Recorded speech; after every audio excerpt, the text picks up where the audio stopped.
Al-Quran adalah sebagai pelajar dari Tuhan Allah sang pengajar. Menurut Imam Al-Ghazali mengatakan dalam Jawahirul Al-Quran bahwasanya seluruh cabang ilmu pengetahuan, baik yang telah datang terdahulu maupun yang kemudian, baik yang telah diketahui maupun belum, semuanya bersumber dari Al-Quranul Karim.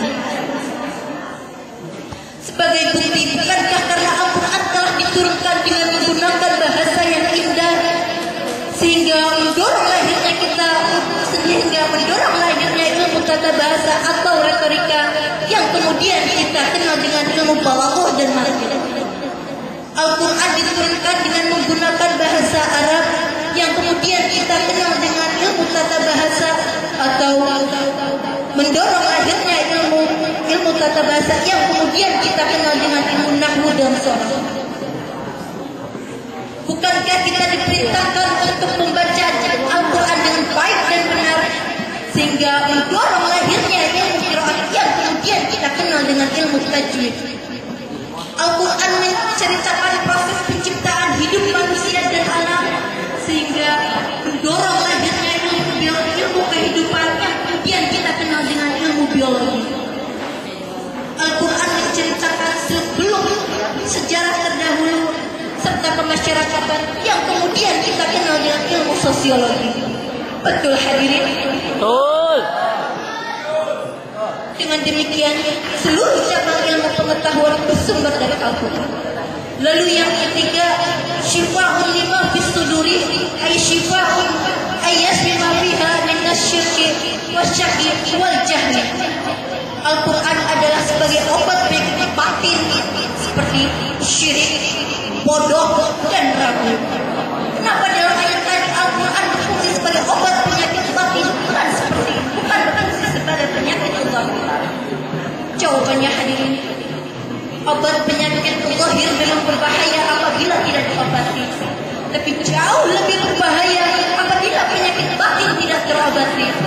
Dengan demikian penyakit asma, kanker dan tumor memang berbahaya dan dapat merusak anggota tubuh manusia.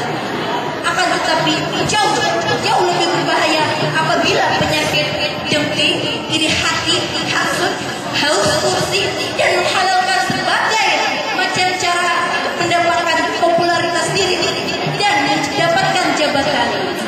Hal berkaitan sangat berbahaya dan dapat merusak tatanan hidup masyarakat, bangsa dan negara. Oleh karena itu, Al-Quran turun dengan memerintahkan manusia untuk menjauhi larangan dan mengikuti atau mengamalkan seluruh amal yang ada di dalamnya. Pantas kata Abu Hanifah, Muhammad Ijad mengatakan dalam bukunya Alis nafsaka bil Quran, yakni yang mengatakan Al-Quran adalah seluruh obat yang sempurna bagi penyakit batin dan penyakit zahir. Yang ketiganya, huda hidayati minad dhalali. Al-Quran berfungsi sebagai mengeluarkan manusia dari kesesatan. Hal ini sejalan dalam penjelasan firman Allah dalam surat Al-Isra ayat 9.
Sesungguhnya Al-Quran ini memberikan petunjuk kepada jalan yang lebih lurus dan memberi kabar gembira bagi orang-orang yang bertakwa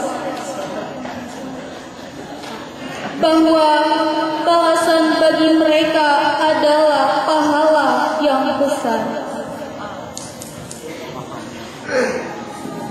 Yang ketiga, hadirin, dapat disimpulkan dalam poin yang ketiga, yaitu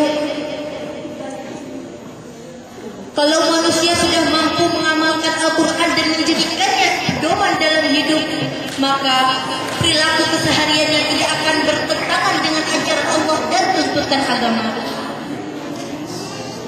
Sebagai contoh, seorang pejabat tidak akan berbuat rakyatnya tidak tahu. Begitu pula seorang pemuda dan pemudi yang sedang asyik memodifikasi tidak akan berbuat macam-macam meskipun keadaan sunyi, sepi, dan nyaman.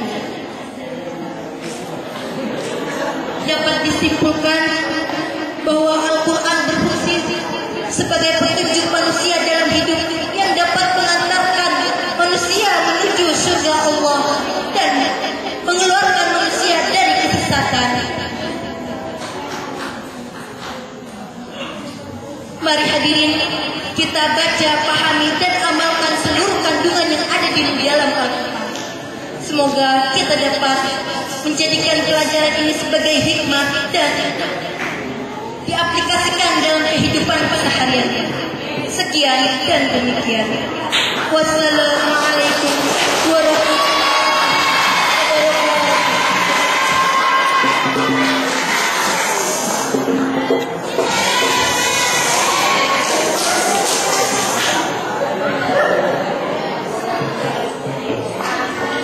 wabarakatuh.